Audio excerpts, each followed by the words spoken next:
que es algo muy personal, como creo que todo lo que hago y he aprendido también como a aceptarlo y reivindicarlo, ¿no? Por la forma en la que nos enseñan el periodismo, ¿no? Y que siempre es como separa lo que tú sientes de la realidad, ¿no? Entonces, Otra Marea nace de un interés muy personal y de una pasión que estaba, digamos, como ahí estancada. O sea, yo soy una apasionada del periodismo, ¿no? Y me gusta mucho hacerlo y desde que me preguntaban, oye, pero ¿por qué estudias periodismo? Recuerdo que yo le contaba a mis hermanas como es que lo que yo siento al leer un reportaje, o sea, como que no tenía quizá una razón muy como ahora sí muy racional de es que el mercado laboral, ¿no? O sea, simplemente yo decía, es que me hace sentir cosas, ¿no? Entonces, después de yo tener un paso por los medios, después de salir de la universidad y darme cuenta que ahí no iba a sentir nada de lo que yo estaba buscando, porque finalmente, pues los medios cubren las agendas de partidos y esta declaracionitis, ¿no? Entonces, pues al final de cuentas yo asumo el periodismo también como pues un asunto de poder y al yo ser pues una ciudadana normal, justo como que decía, a ver, ¿y por qué no estamos hablando de esto, no? O sea, ¿qué me importa lo que dijo el líder de tal partido? Yo quiero hablar de los problemas de la gente. Entonces, bueno, me di cuenta que ahí no era, busqué en otros lados. Y así es como me fui a Puerto Vallarta. Yo nací en Guadalajara, la ciudad, ¿no? Puro concreto. Pero entonces en esta búsqueda me voy a Puerto Vallarta un poco sin tener claro nada, solo yo estaba buscando algo. Ya después me di cuenta que pues ahí estaba, ¿no? Y entonces yo me voy a vivir a Vallarta, que pues es una ciudad media de acá de Jalisco, con costa muy biodiversa. Y como que eso un poco me dio la vocación que yo ya había estado buscando y como que de repente muchas cosas tuvieron sentido, ¿no? Hasta un poco mi historia familiar, mis papás pues eran campesinos, ¿no? De municipios de Jalisco, pero que también se fueron a la ciudad con esta idea de pues que en la industrialización estaba la respuesta, ¿no? A todos sus problemas.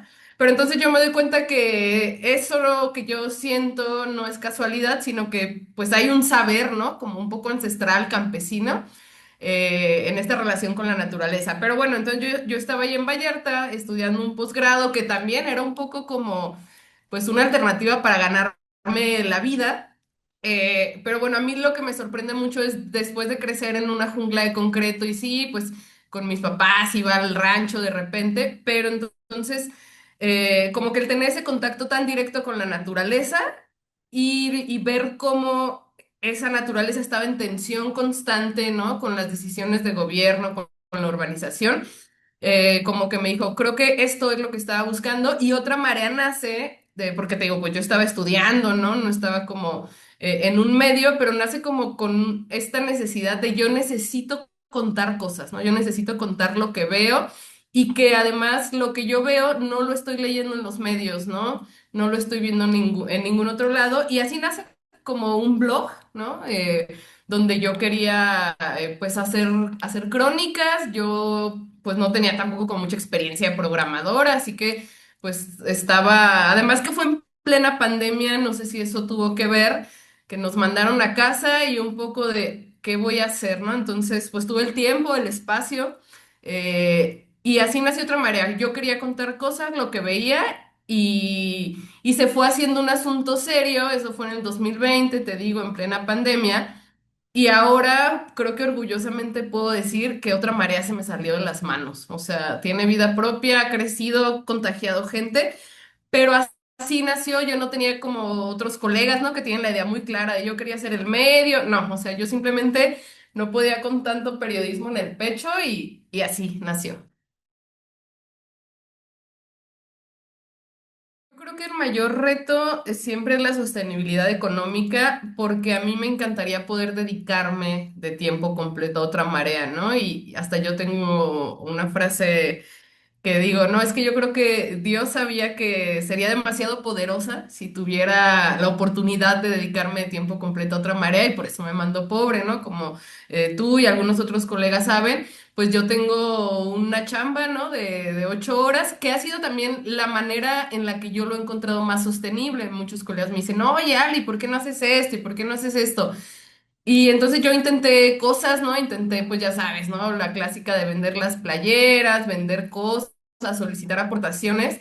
Me han sugerido lo de buscar becas. Yo admiro muchísimo a los colegas que son freelance en el periodismo y de eso viven, ¿no? Lo admiro porque yo sé que a veces eso no te da la estabilidad adecuada, a veces hay una beca o se tardan en pagarte, ¿no? Entonces como que a mí eso también me causaba mucho estrés emocional que me distraía de hacer el periodismo, entonces yo opté por tener mi trabajo, que eso me diera la estabilidad económica y en mis ratos libres, dedicarme a otra marea. Entonces, creo que ese ha sido el reto principal. Porque pues está viva, ¿no? Otra marea después de 6 años, se hizo un rebranding, que también eso es importante, ¿no? Porque a veces como periodistas, pues nosotros no tenemos esta habilidad de comunicar a través del diseño y del marketing. Pero creo que digamos, la esencia de Otra Marea ha sido tan poderosa que eso ha contagiado a gente, ¿no? Que se acerca y me dice, oye, tu proyecto está bien chido, pero le falta esto, esto y esto, y yo te ayudo, ¿no? Entonces, si bien decías, crecen las necesidades, ¿no? A mí me gustaría tener más estructura, a lo mejor no ser tan reactiva a coyunturas, o hay muchos temas que en mis libretas yo los anoto y luego digo, ay, ya pasaron tantos meses y no he podido darle, ¿no? Entonces creo que es el reto, el económico, porque se requiere también como entender que no lo puedes hacer todo tú solo, ¿no? Eso también como que al principio me costaba y otra vez, ¿no? Como para mí también este es un asunto político, yo no quiero crecer como han hecho otros medios independientes, un poco con base en la explotación, ¿no? Hasta personas que se han acercado a colaborar y yo automáticamente les digo, oye, es que no te puedo pagar, me da pena.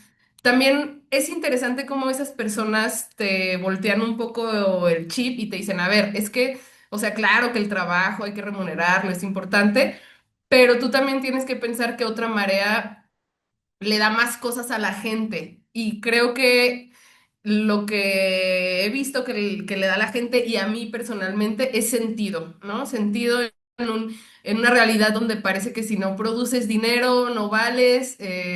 Y entonces cuando en otros foros la gente me dice, oye, ¿cómo le haces, no? ¿Cómo le has hecho para sostener Otra Marea? Prácticamente, pues eres tú sola, ¿no? Y una vez en un foro yo dije, no, pues es que la verdad yo soy en general una persona aburrida y solitaria, entonces yo no tengo ningún problema en estar un viernes en la noche escribiendo de tortugas, ¿no? En lugar de estar viendo una película o así. Y una colega me decía, bueno, estás romantizando la autoexplotación, ¿no? Y ahí me puse a pensar, pero yo creo que esto es posible porque Otra Marea le ha dado sentido a mi vida. O sea, yo no podría simplemente tener este trabajo que agradezco porque me da para vivir, pero yo no podría solo dedicarme a eso, ¿no? Y es lo que he encontrado en otras personas cuando me dices, no importa que no me pagues, yo pensé que el periodismo ya no tenía sentido, pero me encuentro con esta propuesta y lo quiero hacer. Y ha sido también interesante porque se ha convertido en un espacio para jóvenes periodistas. Digo, yo estoy joven, pues, pero pues tengo compañeros recién salidos, ¿no? De la carrera, que además me da un poco de pesar porque son muy talentosos, pero egresaron en un momento tan en crisis de los medios que ni siquiera tuvieron oportunidad, ¿no? De ejercer. Entonces, ese ha sido el reto, pero me da mucho gusto ver cómo es como una bola de nieve, ¿no? Que contagia a otras personas y eso, que ellos me digan, a ver, es que no nada más es el dinero, esto nos da sentido también a nosotros y yo lo entiendo perfectamente, pero sí, llegando este 2026, que pues hay otros proyectos, pues ya me estoy planteando como la forma de que haya más personas, ¿no? Porque, pues sí, ahorita también yo hago la entrevista, edito, subo el artículo, además ya sabes, ¿no? Las malditas redes sociales, sí las voy a maldecir porque, pues hay un amor-odio, ¿no? Es trabajo, nosotros le pagamos a las redes, ¿no? Estando ahí. Pero de otra forma hay que ser realistas, ¿no? Ahí está la gente, entonces es como todo un proceso que yo tengo que empieza con un tema, con decir, ah, quiero hablar de esto, y entonces ya es hacer la entrevista, editar y luego hago el video. Entonces, como que sí me estoy planteando que estaría bien, pues, tener más manos, ¿no? Ya sean estudiantes o así, pero creo que el reto es ese, el económico.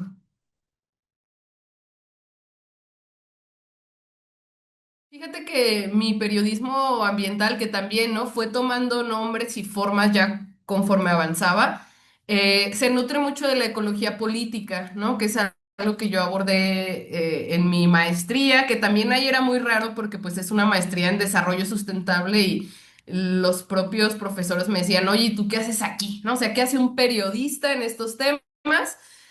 Yo me encontré con el análisis crítico del discurso y entonces mi periodismo nace desde la ecología política, ¿no? De decir, ok, si vamos a hablar de a lo mejor la deforestación, pero no nada más al aire, ¿no? Decir, a ver, se deforestó esta área, ¿quién fue? ¿Qué intereses tiene? ¿No? O con el tema de las playas, que también son como este recurso en disputa. Entonces, sí, yo también trato de politizarlo en ese sentido, de decir, a ver, la crisis ambiental tiene responsables y también tiene cómplices, ¿no? En este caso, pues las autoridades que son negligentes o que tienen este discurso de hay que entregar el territorio porque pues es la forma de progresar, ¿no? Entonces, sí, yo estoy totalmente de acuerdo y creo que también las circunstancias nos obligan a que todo sea más, más político, ¿no?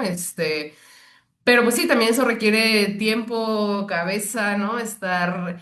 Y también pues te pone un poco más, más en riesgo, ¿no? Es decir, hacerlo político, señalar personas, señalar responsables, pues te vas volviendo ahí incómodo. Fíjate que a mí me llama la atención, también cada región tiene sus particularidades, pero Guadalajara pues era como una gran ciudad, ¿no? Es decir, las grandes cadenas de medios venían aquí. Y a mí lo que me llama la atención es como con el paso del tiempo, cada vez se va, o sea, se ha ido haciendo raquítica la nómina, es decir, cada vez le apuestan menos por la calidad y no sé si ellos no se sienten en crisis o a qué le apuestan, ¿no? Está el caso del periódico Milenio, ¿no? Que ya está muy, muy dicho, como ya no tiene reporteros, o sea, ellos lo que hacen es, tienen sus notas en televisión y entonces hay un editor que traduce esas notas a prensa, ¿no? Y lo que yo veo entonces es eso, una apuesta cada vez menor por la calidad. Y tal vez ellos pues se atreven a hacer eso porque tienen un respaldo económico, ¿no? Pero para mí los medios normales no están entendiendo nada, ¿no? O siguen también con esta apuesta por la inmediatez. A mí es lo que me preocupa un poco, cómo no se cuestiona nada, por ejemplo cuando hay también asuntos de seguridad, ¿no? Que también Jalisco cada vez es un estado más, pues más peligroso, ¿no? Para vivir en general, no te pueden desaparecer. Y lo reflexioné hace unas semanas que hubo una balacera de gran magnitud cómo los medios se dedicaban pues a hacer apología, ¿no? De la violencia y yo decía, ¿estarán conscientes o se dejan llevar por esta inmediatez? Me refiero que se la pasaban reproduciendo el video, ¿no? O estos nuevos formatos del SEO, ¿no? Y que entonces ponen títulos como ¿cuántas balas tiraron en Avenida no sé qué? Y a mí me molesta un poco eso, ¿no? Porque, entonces, para mí los medios, creo que para resumir, han perdido el norte, pero siguen ahí, ¿no? Es un poco como la política, como los partidos políticos. Están desconectados, pero siguen ahí con poder, ¿no? Siendo cómplices del poder de la situación que vivimos y ya no nada más hablamos del poder político, sino en este caso yo decía, bueno, pues cuánto les está pagando el cártel, ¿no? Para que casi le hagan publicidad. No se cuestionan, ¿no? Los términos que utilizan, como así fue la poderosa balacera. No sé, y lo conecto mucho con esta crisis de desaparecidos que vivimos en Jalisco, ¿no? Dice, ah, es que los chavos se emocionan y todos quieren ser narcos. Y digo, pues también, ¿no? Si ustedes como medios no lo cuestionan. Y por otra parte, pues la reflexión es para la audiencia, porque entonces esos medios no tienen norte, pero tienen lectores, ¿no? Se hacen virales. Y por otra parte estamos nosotros, los medios independientes, ¿no? Que somos hiperconscientes y yo siempre creo que va a valer la pena eso, ¿no? Porque habrá personas cínicas que te digan, ay, es que pues, ¿por qué te preocupas por la ética informativa? ¿Por qué te preocupas? Y así nunca vas a crecer, ¿no? Pero creo que tenemos claro que nosotros le estamos hablando a otra audiencia y ahí viene el camino de la sostenibilidad, de decir, ok, mi audiencia quizás 100 veces más pequeña, ¿no? Que la de los grandes medios, pero son fieles y ellos creen en esto y hay una cercanía que hasta ahorita es manejable, una cercanía en el sentido de que estamos a la distancia de un mensaje y ahí otra vez, ¿no? Malditas redes sociales. Pero entonces eso es lo que yo veo que estamos construyendo como un camino más a largo plazo. No sé hasta dónde nos lleve, no sé hasta cuándo nos alcance, porque también te cuestionas eso, ¿no? Es decir, este es un camino de responsabilidad, de energía, pero conforme uno va envejeciendo dices, híjole, ¿y hasta cuándo tendré esta, pues sí, hasta la salud, ¿no?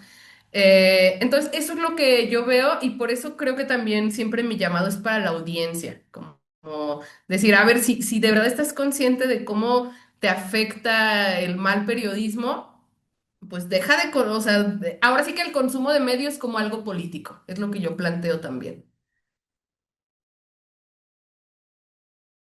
Híjole, yo creo que el futuro y para mantenernos vigentes, también nos toca como un poco ser portavoces de la esperanza, ¿no? Que era también lo que leía, que la gente se ha alejado del periodismo porque es sinónimo de malas noticias y estrés y ansiedad. Y eso es un poco complicado porque tampoco en mi caso no quiero ser como el portal de buenas noticias, ¿no? Ojalá, pero no se puede ser así, ¿no? Entonces, creo que hacer ese equilibrio y creo que lo que le da sentido también al periodismo independiente, al periodismo ambiental, es como esta vinculación con quienes sí están sosteniendo la vida, ¿no? Es algo que a mí me sorprende mucho, que se da mucho en la región de Bahía de Banderas. No lo veo igual en Guadalajara, por ejemplo, y siempre hago esos paralelismos porque yo nací aquí, entonces claro que voy a ver siempre con otros ojos la ciudad en la que no nací, pero me sorprende mucho cómo hay colectivos añejos o no nuevos, ¿no? Que dedican parte de su tiempo y de su vida a hacer la chamba que le tocaría al Estado, ¿no? Que es cuidar las áreas naturales, las playas, a la megafauna que luego presumen tanto los gobiernos, ¿no? De sí, ven a ver ballenas, pero que de facto no hacen nada por protegerlas. Y siempre me va a sorprender eso, ¿no? Que existan estos colectivos y que el gobierno no solo no haga su chamba, sino que además se dedique a acusarlos, ¿no? Cuando ellos levantan la voz contra un megaproyecto, pues tienen sus formas de sicarios, ¿no? De decir, oye, párale, ¿no? Entonces, siento que nuestra labor es con ellos y así como los medios tradicionales tienen la lealtad a los gobiernos, que es donde está el presupuesto, nuestra lealtad debe ser totalmente hacia esta sociedad civil que se organiza y que siento que hay similitudes con nosotros los medios, porque también seguramente a ellos mucha gente les va a decir, no, ¿para qué te organizas? ¿No? Aquí matan defensores ambientales y aún así contra todo pronóstico ellos lo hacen. Entonces siento que tenemos nosotros que ser ese respaldo por pequeños que seamos y darles nuestro espacio por pequeño que sea nuestro alcance, ¿no? Y mostrarle eso que ellos representan y que ahorita es una minoría, es decir, personas organizadas para defender el territorio y la vida, y amplificarlo, para que otras personas, para que las audiencias que están en su casa diciendo, la vida no tiene sentido, el fin del mundo está cerca, la intervención gringa nos respira en la nuca, que vean esta otra parte y digan, oye, pero si allá se están organizando, ¿por qué yo no? Y a lo mejor no hacer necesariamente su propio colectivo, pero sí canalizar, ¿no? Porque creo que la mayoría de las personas, la mayoría de los mexicanos, tenemos ganas, obviamente, de que el país sea un lugar mejor y de ayudar, pero a veces no sabemos ni a dónde voltear, ¿no? Entonces yo creo que esa es nuestra responsabilidad, de decir, mira, sí, está horrible el mundo y sí, te voy a contar la mala noticia, te voy a contar que atropellaron a una tortuga, ¿no? Pero también te voy a contar toda la chamba que están haciendo estas personas sin fines de lucro para hacer algo diferente y tú puedes ayudarlas con dinero, con difusión, con voluntariado. Y entonces siento que es eso, ya más que informar, que eso ya es como pues una habilidad de cajón del periodismo independiente, tenemos sí que dar esperanza, aunque yo sé que hay colegas que dicen, no, no es nuestra chamba, pues yo siento que sí, esperanza y también comunicar lo bello del mundo, que yo lo he dicho así como un poco por lo que todavía vale la pena luchar, porque es más fácil decir, no, ya, se nos acabó la biodiversidad, o sea, el pesimismo, ¿no? Pero decir, o sea, aún así, aún con todo lo que le estamos haciendo a la naturaleza es resiliente y sigue siendo generosa, ¿no? tenemos nosotros que estar del lado, no tanto buenos y malos, pero sí del lado de la gente que le interesa hacer algo. Entonces, siento que por ahí va. Así es como si nos podemos hacer relevantes.